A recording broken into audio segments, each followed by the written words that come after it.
ನಮಸ್ಕಾರ. ಇದು ಅಯ್ಯೋ ಗಣೇಶ ವಿಶೇಷ ನೇರ ಪ್ರಸಾರದ ಕಾರ್ಯಕ್ರಮ. ನಾನು ಚಂದನ್ ಶರ್ಮಾ. ನಾನು ಇವತ್ತಿನ ಚರ್ಚೆಯಲ್ಲಿ ಯಾವ ವಿಚಾರದ ಬಗ್ಗೆ ಪ್ರಮುಖವಾಗಿ ಮಾತನಾಡ್ತಿದ್ದೀನಿ ಅನ್ನೋದನ್ನು ತಿಳ್ಕೊಳ್ಳೋಕ್ಕಿಂತ ಮುಂಚೆ ನಮ್ಮ ಹತ್ರ ಇದೇ ವಿಚಾರಕ್ಕೆ ಸಂಬಂಧಪಟ್ಟಂತೆ ಒಂದು ಪುಟ್ಟ ವರದಿ ಇದೆ. ನೀವು ಅದನ್ನು ಮೊದಲು ನೋಡ್ಕೊಂಬನ್ನಿ. ಮೂಷಿಕ ವಾಹನ ಮೋದಕ ಹಸ್ತ ಚಾಮರ ಕರ್ಣ ವಿಳಂಬಿತ ಸೂತ್ರ ವಾಮನ ರೂಪ ಮಹೇಶ್ವರ ಪುತ್ರ ವಿಘ್ನ ವಿನಾಶಕ ಪಾದ ನಮಸ್ತೆ ನಮಸ್ತೆ ನಮಸ್ತೆ ನಮಃ. ಹಿಂದೂಗಳಿಗೆ ಮೊದಲ ದೇವತೆ ಅಂದ್ರೆ ಗಣೇಶ, ವಿಘ್ನ ನಿವಾರಕ ಅಂತ ಎಲ್ಲರೂ ಆರಾಧಿಸ್ತಾರೆ. ಯಾವುದೇ ದೇವರನ್ನ ಪೂಜಿಸುವ ಮತ್ತು ಕೆಲಸವನ್ನ ಮಾಡುವ ಮೊದಲು ಗಣೇಶನನ್ನ ಪೂಜಿಸುತ್ತಾರೆ.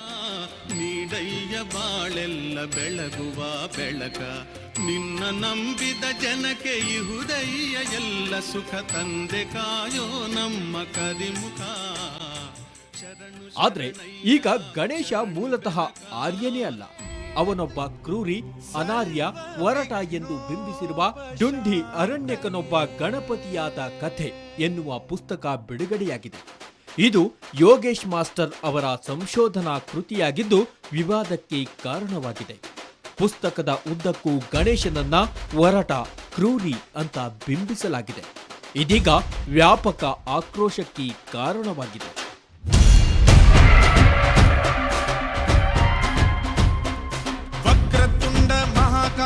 ಸೂರ್ಯಕೋಟಿ ಸಮಪ್ರಭಾ ನಿರ್ವಿಘ್ನಂ ಕುರು ಮೇ ದೇವ ಸರ್ವಕಾರ್ಯೇಷು ಸರ್ವದಾ. ಇದರಲ್ಲಿ ಗಣೇಶನ ಮೂಲ ಹೆಸರು ಢುಂಡಿ. ಈತ ಅರಣ್ಯಕನ ಮಗ. ಋಷಿ ಮುನಿಗಳು ಮಾಡುತ್ತಿದ್ದ ಯಾಗ ಯಜ್ಞಗಳ ಮೇಲೆ ದಾಳಿ ಮಾಡಿ ಹಾಳು ಮಾಡುತ್ತಿದ್ದ. ಹೀಗಾಗಿ ಡುಂಡಿಗೆ ಮೊದಲ ಆಹ್ವಾನ ನೀಡುತ್ತಿದ್ರು. ಇದೇ ಸಂಪ್ರದಾಯ ಬೆಳೆದು ಬಂದಿದೆ ಅಂತ ಈ ಪುಸ್ತಕದಲ್ಲಿ ಹೇಳಲಾಗಿದೆ. ಕಾದಂಬರಿಕಾರ ಯೋಗೇಶ್ ಮಾಸ್ಟರ್ ಇದನ್ನು ಸಮರ್ಥಿಸಿಕೊಂಡಿದ್ದಾರೆ.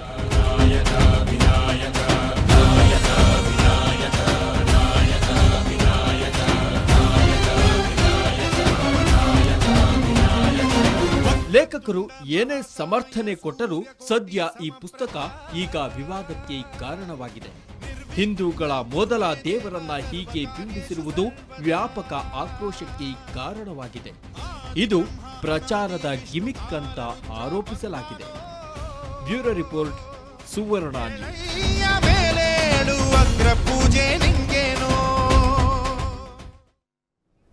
ಢುಂಡಿ ಅರಣ್ಯಕನೊಬ್ಬ ಗಣಪತಿಯಾದಂಥ ಕತೆ.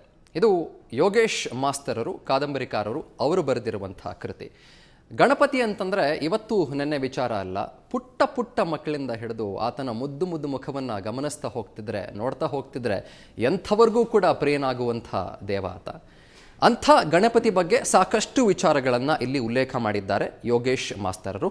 ಪ್ರಮುಖವಾಗಿ ಆ ಪುಸ್ತಕ ನನ್ನ ಹತ್ರ ಇದೆ. ಅದರ ಹೆಸರು ಗಮನಿಸ್ತಾ ಇದ್ದೀರಿ, ಢುಂಡಿ ಅರಣ್ಯಕನೊಬ್ಬ ಗಣಪತಿಯಾದ ಕಥೆ ಅನ್ನತ್ತೆ ಆ ಬುಕ್ಕು. ಅದರ ಜೊತೆಗೆ ಇಲ್ಲಿ ಸುಮಾರು ವಿಚಾರಗಳನ್ನು ಅವರು ಪ್ರಸ್ತಾಪ ಮಾಡಿದ್ದಾರೆ. ನಾನು ಇಲ್ಲಿ ಕೆಲವಾರು ಸಾಲುಗಳನ್ನು ಓದೋಕ್ಕೆ ಇಷ್ಟಪಡ್ತೀನಿ. ಯಾರೇ ಬಂದರೂ ಈ ಡುಂಡಿಯಂತಹ ಗಣಪತಿ ಬರಲಾರರು.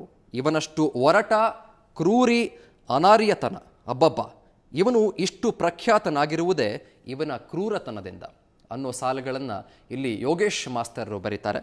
ಅದರ ಜೊತೆಗೆ ಕ್ರೂರಿಯಾದ ಒರಟ ಗಣಪತಿಗೆ ಎಲ್ಲರೂ ಬಾಗುವುದು ಭಕ್ತಿಯಿಂದ ಅಲ್ಲ, ಭಯದಿಂದ ಅನ್ನೋ ವಿಚಾರವನ್ನು ಕೂಡ ಯೋಗೇಶ್ ಮಾಸ್ತರರು ಇಲ್ಲಿ ಉಲ್ಲೇಖ ಮಾಡ್ತಾರೆ. ಹಾಗೆಯೇ ಮುಂದುವರಿಸ್ತಾ ಇನ್ನೂ ಕೆಲವಾರು ವಿಚಾರಗಳನ್ನು ಇಲ್ಲಿ ಬರೀತಾರೆ.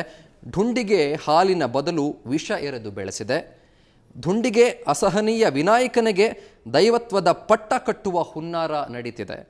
ಪವಿತ್ರವಾದ ಯಜ್ಞದಲ್ಲಿ ಅತಿ ಶ್ರೇಷ್ಠ ದೇವತೆಗಳಿಗೆ ಕೊಡುವ ಹವಿಸ್ಸಿನಲ್ಲಿ ಕಳ್ಳಪಾಲು ಬೇಕೇ ನಿಮಗೆ ಅನ್ನೋ ಸಾಲುಗಳನ್ನು ಕೂಡ ಇಲ್ಲಿ ಯೋಗೇಶ್ ಮಾಸ್ತರರು ಉಲ್ಲೇಖ ಮಾಡ್ತಾರೆ. ನಾವು ಈ ಪುಸ್ತಕವನ್ನು ಗಮನಿಸ್ತಾ ಹೋದಾಗ ಅಥವಾ ಈ ಪುಸ್ತಕದ ಕೆಲವು ಸಾಲುಗಳನ್ನು ಓದ್ತಾ ಹೋದಾಗ ನಮಗೆ ಸಾಕಷ್ಟು ಪ್ರಶ್ನೆಗಳು ಎದುರಾಗ್ತವೆ. ಅಲ್ಲಿ ನಾವು ವರದಿಯಲ್ಲಿ ಯಾವಾಗಲೇ ಹೇಳದಂತೆ ಎಲ್ಲೋ ಒಂದು ಕಡೆ ಇದು ಪ್ರಚಾರಕ್ಕೋಸ್ಕರ ನಡೆಸ್ತಿರುವಂಥ ಹುನ್ನಾರನ, ಪ್ರಚಾರದ ಗಿಮಿಕ್ ಆಗಿರ್ಬೋದಾ ಇದು, ಅಥವಾ ಇನ್ನೊಂದು ವೈಚಾರಿಕತೆಯ ನೆಲೆಗಟ್ಟಿಗೆ ಇದು ಆಸ್ಪದವನ್ನು ಮಾಡಿಕೊಡ್ಬೋದಾ? ಅಂದರೆ ಬೇರೆ ವಿಚಾರಗಳ ಬಗ್ಗೆ ಬೇರೆ ಆ್ಯಂಗಲ್ಗಳನ್ನು ತಗೊಂಡು ಇದು ಮಾತನಾಡ್ಬೋದಾ? ಅಥವಾ ಈಗಾಗಲೇ ಗಣಪತಿಯನ್ನು ನಾವು ಏನು ಸಹಸ್ರ ವರ್ಷಗಳಿಂದ ದೇವತೆ ಅಂತ ಪೂಜಿಸ್ಕೊಂಡು ಬರ್ತಿದ್ದೀವಿ, ಅವರೆಲ್ಲರ ನಂಬಿಕೆಗಳಿಗೆ ಒಂದು ಪೆಟ್ಟು ಕೊಡುವಂಥ ಯತ್ನವ? ಯಾಕಂತಂದರೆ ಇನ್ನೊಂದು ವಾರ ಮಾತ್ರ ಬಾಕಿ ಇದೆ, ಗಣಪತಿ ಹಬ್ಬ ಕೂಡ ಬರ್ತಿದೆ. ಅದರಿಂದ ಇದ್ರ ಬಗ್ಗೆ ನಾನು ಚರ್ಚೆಯನ್ನು, ವಿಚಾರ ಮಂಥನವನ್ನು ಇವತ್ತು ಮಾಡ್ತಾ ಹೋಗ್ತೀನಿ. ನನ್ನ ಜೊತೆಗೆ ಸಾಕಷ್ಟು ಗಣ್ಯರು ಇವತ್ತು ಭಾಗವಹಿಸ್ತಾ ಇದ್ದಾರೆ. ನಾನು ಮೊದಲನೇದಾಗಿ ವೇದಬ್ರಹ್ಮ ರಮೇಶ್ ಶರ್ಮಾ ಅವರನ್ನು ಈ ಕಾರ್ಯಕ್ರಮಕ್ಕೆ ಸ್ವಾಗತಿಸೋಕೆ ಇಷ್ಟಪಡ್ತೀನಿ. ಹಿಂದೂ ಧರ್ಮ ಸಂರಕ್ಷಣಾ ವೇದಿಕೆ ಉಪಾಧ್ಯಕ್ಷರು ಕೂಡ ಹೌದು. ನಮಸ್ತೆ. ನಮಸ್ತೆ. ಹಾಗೆ ನನ್ನ ಜೊತೆಗೆ ನಿಮಗೆಲ್ಲರಿಗೂ ತುಂಬ ಚಿರಪರಿಚಿತವಾದಂತಹ ಮುಖ ಚಕ್ರವರ್ತಿ ಸೂಲಿಬೆಲೆ ನನ್ನ ಜೊತೆ ಇದ್ದಾರೆ, ಚಿಂತಕರು ಮತ್ತು ಲೇಖಕರು. ನಮಸ್ತೆ. ನಮಸ್ತೆ. ಹಾಗೆ ವಿಜ್ಞಾನಿಗಳು ಹಾಗೂ ಚಿಂತಕರಾದಂಥ ಡಾಕ್ಟರ್ KN ಗಣೇಶಯ್ಯ. ನಮಸ್ತೆ. ನಮಸ್ಕಾರ. ರಮೇಶ್ ಶರ್ವ, ನಾನು ಮೊದಲು ನಿಮ್ಮಿಂದ ಶುರು ಮಾಡ್ತೀನಿ. ಈ ಪುಸ್ತಕವನ್ನು ನೀವು ಗಮನಿಸಿದಾಗ, ನೀವು ಪೂರ್ತಿ ಓದೋಕ್ಕೆ ಸಾಧ್ಯವಾಗಿಲ್ಲ ಅಂತ ಭಾವಿಸ್ತೇನೆ, ಆದರೂ ಅದರ ಪ್ರಿಫೇಸನ್ನು ಗಮನಿಸಿದಾಗ, ಕೆಲವಾರು ಸಾಲುಗಳನ್ನು ನೀವು ಓದಿದಾಗ ನಿಮಗೇನು ಅನಿಸುತ್ತೆ? ಆ್ಯಕ್ಚುಲಿ ನಿಮ್ಮ ಮೊದಲ ಪ್ರತಿಕ್ರಿಯೆ ಏನು? ಇವತ್ತು ನಮ್ಮ ಇಂಡಿಯಾ ಬಾರ್ಡ್ರಲ್ಲಿ ಏನು ಪಾಕಿಸ್ತಾನದವರು ಆ ಒಂದು ಕದನ ವಿರಾಮ ಉಲ್ಲಂಘನೆ ಮಾಡಿ ಬರ್ತಾ ಇದ್ದಾರೆ, ಅವರ ಒಂದು ಸ್ವರೂಪ ನಾವಿಲ್ಲೇ ನೋಡ್ಬೋದಾಗಿದೆ. ಯಾಕಂದ್ರೆ ಅವರಲ್ಲಿ ಒಳಗಡೆ ಬಂದು ಮಾಡ್ತಾ ಇದ್ರು, ಒಳಗಡೆ ಇದ್ಕೊಂಡೇ ಮಾಡ್ತಾ ಇದ್ದಾರೆ. ಒಂದು ಸಾಮಾಜಿಕ ಒಂದು ಜ್ಞಾನ ಇರಬೇಕು. ಯಾಕಂದ್ರೆ ಒಂದು ಧರ್ಮದಲ್ಲಿ ಇದ್ಕೊಂಡು ಅವ್ರು ಹೇಳ್ತಾರೆ, ನಾನು ಇದೇ ಧರ್ಮದವನು, ನನಗೆ ಸಂಸ್ಕೃತಿ ಬಗ್ಗೆ ಗೌರವ ಇದೆ, ಎಲ್ಲ ಇದೆ ಅಂತ ಹೇಳ್ತಾರೆ. ಯಾರನ್ನ ಒಬ್ರು ಮಾಡೋ ಕೆಲಸನ ನಮ್ಮ ಮನೆಗೆ ನಾವೇ ಕಲ್ಲು ಹೊಡ್ಕೊಳ್ತೀವ. ಒಂದು ಬರಿಬೇಕಾದ್ರೆ ಅದನ್ನು ಎಷ್ಟು ನಾನೇನ ಯಾರನ್ನ ಒಬ್ಬರನ್ನ ಸರಿ ಇಲ್ಲ ಅನ್ನೋದಾದ್ರೆ ಅವ್ರ ಬಗ್ಗೆ ನಾನು ಪೂರ್ತಿಯಾಗಿ ಅಧ್ಯಯನ ಮಾಡಿಬಿಡ್ಬೇಕು, ಇಲ್ಲ ಅವರು ಏನು ಅಂತ ನಾನು ಪೂರ್ತಿಯಾಗಿ ತಿಳ್ಕೊಳ್ಬೇಕು. ಗಣೇಶನ ಬಗ್ಗೆ ಇವರು ಬರೀತಾರೆ ಅಂದ್ರೆ ಗಣೇಶನ ಸೃಷ್ಟಿ ಹೇಗೆ ಅನ್ನೋದು ಇವ್ರು ಮೊದಲು ಗೊತ್ತಾ, ಅದನ್ನ ಫಸ್ಟ್ ಇವ್ರು ಸ್ಪಷ್ಟ ಮಾಡಬೇಕು. ಗಣೇಶ ಎಂಥ ಸಂದರ್ಭದಲ್ಲಿ ಸೃಷ್ಟಿಯಾದ, ಗಣೇಶನಿಗೆ ಎಲ್ಲರೂ ಕೂಡ ಭಯದಿಂದ ಪೂಜೆ ಮಾಡ್ತಾರೆ ಅಂತ ಹೇಳ್ತಾರೆ. ಗಣೇಶನಿಗೆ ಏನಕ್ಕೆ ಮೊದಲು ಪೂಜೆ ಬಂತು? ಹಾಗಾದ್ರೆ ಗಣೇಶನಿಗೆ ಮೊದಲು ಆ ಪೂಜೆ ಯಾರಿಗ ಆಗ್ತಾ ಇತ್ತು? ಅದ್ರ ಬಗ್ಗೆ ಇವ್ರಿಗೆ ಏನೋ ವಿಷಯ ಗೊತ್ತಿದ್ಯಾ? ಗೊತ್ತಿದೆ ಅನ್ನೋದಾದ್ರೆ ಅದನ್ನ ಎಲ್ಲಿ ಬರ್ದಿದ್ದಾರೆ? ಇವ್ರು ಬರ್ದಿರೋ ಪುಸ್ತಕದಲ್ಲಿ ಅದು ಇದೆಯಾ? ಅದನ್ನೆಲ್ಲ ಸ್ಪಷ್ಟ ಮಾಡ್ದಿರಾ ಗಣೇಶನಿಗೆ ಪೂಜೆ ಮಾಡೋರು ಭಯದಿಂದ ಪೂಜೆ ಮಾಡ್ತಾರೆ. ಅವನು ವಿಘ್ನ ನಿವಾರಕ ಅಲ್ಲ, ವಿಘ್ನಕಾರಕ ಅವನು, ಆಯ್ತಾ? ಆಮೇಲೆ ಅವ್ರು ಇನ್ನ ಬರ್ದಿದ್ದಾರೆ ಕೆಲವು ಸಾಲುಗಳಲ್ಲಿ, ಶೂದ್ರರ ದೇವತೆ ಗಣೇಶ, ಶೂದ್ರರು ತಿಂದು ಬಿಟ್ಟಂತ ಉಚ್ಚಿಷ್ಟವನ್ನು ಅವನು ತಿಂತಾನೆ ಅಂತ ಹೇಳೆಲ್ಲ ಬರ್ದಿದ್ದು ಉಲ್ಲೇಖ ಮಾಡಿದ್ದಾರೆ ಅವರು. ಅದ್ರ ಬಗ್ಗೆ ಇವ್ರು ಕಣ್ಣಾರೆ ನೋಡಿದ್ರಾ? ಇಲ್ಲ. ಆಗ ಗಣೇಶ ಒಬ್ಬ ಕ್ರೂರಿ, ಏನು ಮೊಚ್ಚು ಲಾಂಗು ಇಟ್ಕೊಳ್ತಾನೆ ಅಂತೆಲ್ಲ ಬರ್ದಿದ್ದಾರೆ. ಗಣೇಶನ ಮೊಚ್ಚು ಲಾಂಗ್ ಇಟ್ಕೊಂಡಿರೋಂಥ ದೃಶ್ಯ ಇವ್ರ ಕಣ್ಣೆದುರುಗಡೆ ಸ್ಪಷ್ಟವಾಗಿತ್ತ? ಇಲ್ಲ ಇವ್ರಿಗೆ ಮಾತ್ರ ಗಣೇಶನ ಆ ರೂಪದಲ್ಲಿ ದರ್ಶನ ಕೊಟ್ಟಿದ್ನ? ಅದನ್ನೆಲ್ಲ ಅವ್ರು ಸ್ಪಷ್ಟನೆ ಕೊಡ್ಬೇಕಾಗತ್ತೆ. ಏನು ಇಲ್ದಿರ ಸುಮ್ಮನೆ ಏನೋ ಇವತ್ತು ನಾನೇನೋ ಪ್ರಚಾರಕ್ಕಾಗಿ ಏನೋ ಒಂದು ಹೇಳ್ಬೇಕು, ಏನೋ ಒಂದು ಮಾಡಬೇಕು ಅಂತ ನನ್ನಿಷ್ಟ ಬಂದಂತೆ ನಾನು ಬರೆದ್ಬಿಟ್ರೆ ಅದಕ್ಕೆ ಆಧಾರ ಬೇಡವಾ? ಈ ಹತ್ತಿರದಲ್ಲಿ ಗಣೇಶನ ಹಬ್ಬ ಬರ್ತಾ ಇದೆ. ಆ ಗಣೇಶನ ಹಬ್ಬ ಬಂದ್ರು ಬರ್ದೇ ಇದ್ರು ಆದ್ರೂ ಕೂಡ ನಾವೆಲ್ಲರೂ ಕೂಡ ಪ್ರತಿನಿತ್ಯದಲ್ಲೂ ಬೆಳಿಗ್ಗೆ ಎದ್ದ ತಕ್ಷಣ ಯಾರಿಗೆ ಯಾವುದೇ ದೇವ್ರ ಕೈ ಮುಗಿ ಬಂದು ಫಸ್ಟ್ ಗಣೇಶನ ಪ್ರಾರ್ಥನೆ ಮಾಡ್ತೀರಾ? ಏನನ್ನೂ ಕೂಡ ಮಾಡಲ್ಲ. ಇವತ್ತು ಕರ್ನಾಟಕದಲ್ಲೆಲ್ಲ, ದೇಶದಲ್ಲೆಲ್ಲ, ಹೊರ ದೇಶದಲ್ಲಿ ಹೋದ್ರು ಕೂಡ, ಯಾವುದೇ ಒಂದು ಆಫೀಸ್ಗೆ ಹೋದ್ರು, ಯಾವುದೇ ಒಂದು ಮನೆಗೆ ಹೋದ್ರು ಕೂಡ ಆ ಹಿಂದೂ ಧರ್ಮದವ್ರ ಮನೆಯಲ್ಲಿ ಯಾವ ದೇವ್ರು ಇರುತ್ತಲ್ಲೋ, ಅವ್ರ ಕುಲದೇವತೆ ಇರುತ್ತೋ ಇಲ್ವೋ, ಲಕ್ಷ್ಮಿ ಇರ್ತಾಳೋ ಇಲ್ವೋ, ವಿಷ್ಣು ಇರ್ತಾನಲ್ವೋ, ಶಿವ ಇರ್ತಾನಲ್ವೋ, ಗಣೇಶ ಮಾತ್ರ ಇದ್ದೇ ಇರ್ತಾನೆ. ಹಾಗಾದ್ರೆ ಅವ್ರು ಎಲ್ಲರಿಗೂ ತಲೆ ಕೆಟ್ಟೋಗ್ಬಿಟ್ಟಿದೆ, ಎಲ್ಲರಿಗೂ ಬುದ್ಧಿ ಇರ್ಲಿಲ್ವಾಗಾರೆ. ರೈಟ್. ಓಕೆ. ಗಣೇಶ ಶೂದ್ರ ದೇವತೆನ ಅಲ್ವಾ ಅನ್ನೋದು ಅದು ಮತ್ತೊಂದು ಆಯಾಮ ಆಗುತ್ತೆ. ಯಾಕಂದ್ರೆ ವೇದಗಳಲ್ಲಿ ಉಲ್ಲೇಖ ಮಾಡಿರುವಂತೆ ಅಜೇಷ್ಟಾಸು ಅಕನಿಷ್ಠಾಸಹ ಅಂತ, ಅಂದ್ರೆ ಯಾರು ಜ್ಯೇಷ್ಠರೂ ಅಲ್ಲ, ಯಾರು ಕನಿಷ್ಠರೂ ಅಲ್ಲ ಅನ್ನುವಂಥ ಮಾತು ಬರುತ್ತೆ. ಅದು ಆಯಾಮ ಬೇರೆ ಆಗುತ್ತೆ. ನಾನು ಮತ್ತೆ ಅದ್ರ ಬಗ್ಗೆ ಚರ್ಚೆ ಮಾಡ್ತೀನಿ. ಇಲ್ಲಿ ಮತ್ತೊಂದು ವಿಚಾರ, ಗಣೇಶ ತಾಂತ್ರಿಕರ ಒಂದು ದೇವತೆ, ತಾಂತ್ರಿಕರು ಸೃಷ್ಟಿ ಮಾಡಿರುವಂತಹ ದೇವರ ಅಥವಾ ಶಾಸ್ತ್ರಗಳ ದೇವರ ಅನ್ನೋ ವಿಚಾರ ಕೂಡ ಬರುತ್ತೆ. ಈಗ ಚಕ್ರವರ್ತಿ ಸೂಲಿಬೆಲೆ ಅವರೇ, ಏನ್ ಹೇಳ್ತೀರಿ? ಪುಸ್ತಕವನ್ನ ನೀವು ಗಮನಿಸಿದಿರಿ? ಈ ಪುಸ್ತಕ 100% ಒಂದು ಸಾಜಿಶ್ ಅಂತ ಹಿಂದಿಯಲ್ಲಿ ನಾವೇನು ಹೇಳ್ತೀವಿ, ಒಂದು ಪಿತೂರಿಯ ಪ್ರಕಾರ ನಡೆದಿರುವಂಥ ಹುನ್ನಾರ, ಪಿತೂರಿ ಏನಾದರೂ ಕರ್ಕೊಳ್ಳಿ. ಕಳೆದ ವರ್ಷ ಇದೇ ಸಮಯಕ್ಕೆ ಜಾಕೀರ್ ನಾಯ್ಕ್ ಅನ್ನುವಂಥ ಒಬ್ಬ ವ್ಯಕ್ತಿ ಗಣೇಶೋತ್ಸವ ಹತ್ರ ಬಂದಾಗ, ನೀವು ಗಣೇಶ ಹೀಗೆ ಮಾಡಿದ್ರೆ ನಾನು ಪ್ರಸಾದ ತಗೋತೀನಿ ಅಂತೆಲ್ಲ ಹೇಳಿ, ನಿಮ್ಮ ಗಣೇಶ ಹಾಗೆ ಹೀಗೆ ಅಂತೇಳಿ ಒಂದು ವಿಚಾರ ತಂದಿದ್ದ. ಈ ಸಂದರ್ಭಕ್ಕೆ ಸರಿಯಾಗಿ ಇದು ಬಂದಿದೆ ಅಂತಂದ್ರೆ ಇಬ್ಬರಿಗೂ ಒಂದೇ ಮೂಲದಿಂದ ಹಣ ಬಂದಿರಬಹುದು ಅಂತ ನನಗನ್ಸುತ್ತೆ.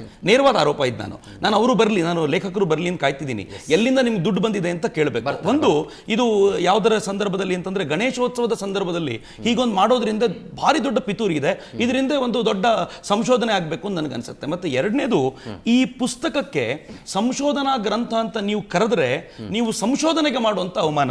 ಗಣೇಶ್ ಅವರು ನಮ್ಮ ಜೊತೆ ಇದ್ದಾರೆ, ಸಂಶೋಧನೆ ಬಗ್ಗೆ ಹೇಳ್ಕೊಳ್ಬೇಕು, ಲೇಖಕರು ಬಂದಾಗಲೂ ಇದ್ರ ಬಗ್ಗೆ ಚರ್ಚೆ ಆಗಬೇಕು. ಲೇಖಕರು ಹೇಳ್ಕೊಳ್ತಾರೆ ಸಂಶೋಧನೆ ಅಂದ್ರೆ ನನಗೇನು ಅಂತ ಗೊತ್ತಿಲ್ಲ, ನನಗೆ ಪುರಾಣಗಳ ವಿಚಾರಗಳನ್ನು ಅಧ್ಯಯನ ಮಾಡಿ ಗೊತ್ತಿಲ್ಲ, ನನಗೆ ಅದರ ವಿಚಾರಗಳೇನು ಅವರು ಹೆಸರುಗಳು ಅಥವಾ ಅಲ್ಲಿ ಬರುವಂತ ಪಾರಿಭಾಷಿಕ ಕೋಶಗಳ ಬಗ್ಗೆ ನನಗೆ ಅರಿವಿಲ್ಲ. ಹೀಗೆಲ್ಲ ಇರಬೇಕಾದ್ರೆ ಇದು ಸಂಶೋಧನಾ ಗ್ರಂಥ ಅಲ್ಲ, ಇದೊಂದು ಕಾದಂಬರಿ ಅಂತ. ಹೇಗಿದೆ ಅಂತಂದ್ರೆ ಉಪೇಂದ್ರ ಅವರು ಇತ್ತೀಚೆಗೆ ಬಸವಣ್ಣ ಅಂತ ಹೆಸರಿಟ್ಟು ಫಿಲ್ಮ್ ಮಾಡಿದ್ರು. ನಾವೆಲ್ಲ ಗೊತ್ತಿರೋದು, ಗಲಾಟೆ ಆಯ್ತು, ಹೆಸರನ್ನು ಚೇಂಜ್ ಮಾಡಿದ್ರು, ಬ್ರಾಹ್ಮಣ ಅಂತ ಮಾಡ್ಕೊಂಡ್ರು. ನಂಗೆ ಗೊತ್ತಿಲ್ಲ ಮುಂದೆ ಏನಾಯ್ತು ಅಂತ ನಂಗೆ ನೋಡ್ಲಿಕ್ಕೆ ಆಗ್ಲಿಲ್ಲ. ಆದ್ರೆ ಯೋಚನೆ ಮಾಡಿ, ಇನ್ನೊಂದು 50 ವರ್ಷಗಳ ನಂತರ ಬಸವಣ್ಣ ಫಿಲಂ ನೋಡಿ ಇದೇ ತರದ ಒಬ್ಬ ಯೋಗೇಶ್ ಮಾಸ್ಟರು ಬಸವಣ್ಣ ಅಂದ್ರೆ ಉಪೇಂದ್ರನ ತರ ಇದ್ದ ಅಂತ ಬರೆದ್ರೆ ಅದೆಷ್ಟು ಅಯೋಗ್ಯ ಕೆಲಸ ಆಗಬಹುದೋ ಅಷ್ಟೇ ಅಯೋಗ್ಯವಾದ ಕೆಲಸವನ್ನ ಯೋಗೇಶ್ ಮಾಸ್ಟರ್ ಇಲ್ಲಿ ಮಾಡಿದ್ದಾರೆ. ಬಹುಶಃ ಇದು ಲಕ್ಷಾಂತರ ಕೋಟ್ಯಂತರ ಜನ ಹಿಂದೂಗಳ ಒಂದು ಮಾನಸಿಕ ಭಾವನೆಗಳಿಗೆ ಆಘಾತ ಮಾಡಿರುವಂತದ್ದು. ಇವತ್ತು ಬೆಳಗ್ಗೆ ಪೇಪರ್ನಲ್ಲಿ ಇದನ್ನು ವರದಿ ನೋಡಿದ ತಕ್ಷಣ ಅನೇಕರಿಗೆ ಆಘಾತ ಆಗಿದೆ. ಅನೇಕರು ಇದರ ಕುರಿತಂತೆ ಪ್ರತಿಭಟನೆ ಆಗುತ್ತೆ, ಖಂಡಿತವಾಗಿ ಆಗುತ್ತೆ. ಯಾಕೆಂದ್ರೆ ಹಿಂದೂ ಸಮಾಜ ಯಾವಾಗಲೂ ಕೇಳ್ಕೊಂಡು ಕೂತಿರೋ ಸಮಾಜ ಅಂತ ಇಷ್ಟು ದಿನ ಇತ್ತು, ಈಗೊಂದು ಬೇರೆ ತರದ ವ್ಯಾಪ್ತಿಯನ್ನು ಪಡ್ಕೊಂಡಿದೆ. ಖಂಡಿತವಾಗಿ ಇದಕ್ಕೊಂದು ಪ್ರತಿಭಟನೆ. ಅಲ್ಲಿ ಒಂದು ವಿಚಾರ ನನಗೆ ನೆನಪಿಗೆ ಬರ್ತಾ ಇದೆ. MF ಹುಸೇನ್ ಅವರ ಕೆಲವು ವಿವಾದಾತ್ಮಕ ಚಿತ್ರಗಳನ್ನ ನಾವೆಲ್ಲರೂ ಕೂಡ ಗಮನಿಸಿದ್ದೀವಿ. ಯಾರಾದರೂ ಒಬ್ರು ಮುಂದೆ ಸುಮಾರು 10-15 ವರ್ಷ ಆದ್ಮೇಲೆ MF ಹುಸೇನರ ಚಿತ್ರಗಳನ್ನ ನೋಡಿ ಒಂದು ಕಾದಂಬರಿ ಬರೆದ್ರೆ ಅಚ್ಚರಿ ಇಲ್ಲ ಅಂತೀರಿ. ಇದನ್ನ ಹೇಳ್ತಿರೋದು ನಾನು. ಇದು ಬಸವಣ್ಣ ಚಿತ್ರ, ಒಂದು ಬಸವಣ್ಣನ ಪರಿಕಲ್ಪನೆ. ಅವ್ರು ಗಲಾಟೆ ಮಾಡಿ ಒಳ್ಳೆ ಕೆಲಸ ಮಾಡಿದ್ರು, ಶ್ರೇಷ್ಠ ವ್ಯಕ್ತಿಗಳನ್ನ ಅವಮಾನ ಮಾಡೋದು. ಮತ್ತೆ ಎರಡನೇದು, ನೀವೇ ಗೊತ್ತು, ಅರಣ್ಯಕನೊಬ್ಬ ಗಣಪತಿಯಾದ ಕತೆ. ಗಣಪತಿ ಅಂತ ಅನ್ನೋ ಹೆಸರಿನಲ್ಲಿ ಕೋಟ್ಯಂತರ ಜನ ಇದ್ದಾರೆ. ಗಣೇಶನವರ ಹೆಸರು ಗಣಪತಿಯಿಂದಾನೇ ಬರುತ್ತೆ. ಅವರ ತಂದೆ ರೌಡಿ ಹೆಸರಂತೂ ಇಟ್ಟಿರ್ಲಿಕ್ಕೆ ಸಾಧ್ಯ ಇಲ್ಲ ಅವರಿಗೆ. ಅವ್ರ ತಂದೆ ಭಗವಂತನ ಹೆಸರೇ ಇಟ್ಟಿರ್ಬೇಕು. ಸೊ ಹಿಂಗಾಗಿ ರೌಡಿ ಅಂತ ಇಡೀ ಸಮಾಜದಲ್ಲಿ ಆ ನಂಬಿಕೆ ಇಲ್ಲ. ಮತ್ತು ನಮ್ಮ ಹಿಂದೂ ಸಂಪ್ರದಾಯ ಅಥವಾ ಪ್ರಾಚೀನ ಪರಂಪರೆ ಇದು ಎಷ್ಟು ವರ್ಷಗಳ ಹಿಂದೆ ಅಂತ ಹೇಳಲಿಕ್ಕೆ ಸಿಗಲ್ಲ. ನೀವು ಬೇರೆ ಯಾವುದೋ ದೇವರನ್ನ ಅನಲೈಸ್ ಮಾಡೋದು ಬಹಳ ಸುಲಭ. ನಮ್ಮ ಧರ್ಮದ ದೇವರುಗಳನ್ನು ಅನಲೈಸ್ ಮಾಡೋದಿದೆಯಲ್ಲ, ಅದು ಒಬ್ಬರಿಂದ ಅಥವಾ ಒಂದು ಕ್ಷಣದಲ್ಲಿ ಆಗುವಂತ ಕೆಲಸ ಅಲ್ಲ. ನಾನಿದನ್ನು ಮಾಡಿದ್ದೀನಿ ಅಂತ ಹೇಳ್ಕೊಂಡಿದ್ದಾನೆ ಅಂದ್ರೆ ಅವ್ನು ಮಾಡ್ಲಿಲ್ಲ ಅಂತಾನೆ ಅರ್ಥ ಅಂತ ನನಗನ್ಸುತ್ತೆ. ಹೀಗಾಗಿ ಈ ಕೃತಿ ತುಂಬಾ ನಿರ್ಲಕ್ಷಿಸಬೇಕಾದ ಕೃತಿ. ಸಮಾಜ ಇದನ್ನು ನಿರ್ಲಕ್ಷಿಸಬೇಕು. ನಾನು ಮತ್ತೆ ಚರ್ಚೆಯನ್ನು ಮುಂದುವರಿಸ್ತೀನಿ. ನಾನು KN ಗಣೇಶಯ್ಯ ಅವರನ್ನ ಕೂಡ ಮಾತಾಡಿಸೋದಿದೆ. ಯಾಕಂತಂದ್ರೆ ಬಹುಮುಖ್ಯವಾಗಿ ಈ ಪುಸ್ತಕ ಬಿಡುಗಡೆಯಾದಂಥ ಸಂದರ್ಭದಲ್ಲಿ ಗಣೇಶಯ್ಯ ಅವರು ಕೂಡ ಆ ಸ್ಥಳದಲ್ಲಿ ಉಪಸ್ಥಿತರಿದ್ದರು. ಹಾಗಿದ್ರೆ ಅವರನ್ನ ನಾನು ಖಂಡಿತವಾಗ್ಲೂ ಮಾತನಾಡಿಸಲೇಬೇಕು, ಇದ್ರ ಬಗ್ಗೆ ಪ್ರತಿಕ್ರಿಯೆಯನ್ನು ತಗೊಳ್ಳೇಬೇಕು. ಅದೆಲ್ಲವನ್ನ ಮಾಡೋಕ್ಕಿಂತ ಮುಂಚೆ ಒಂದು ಪುಟ್ಟ ವಿರಾಮ.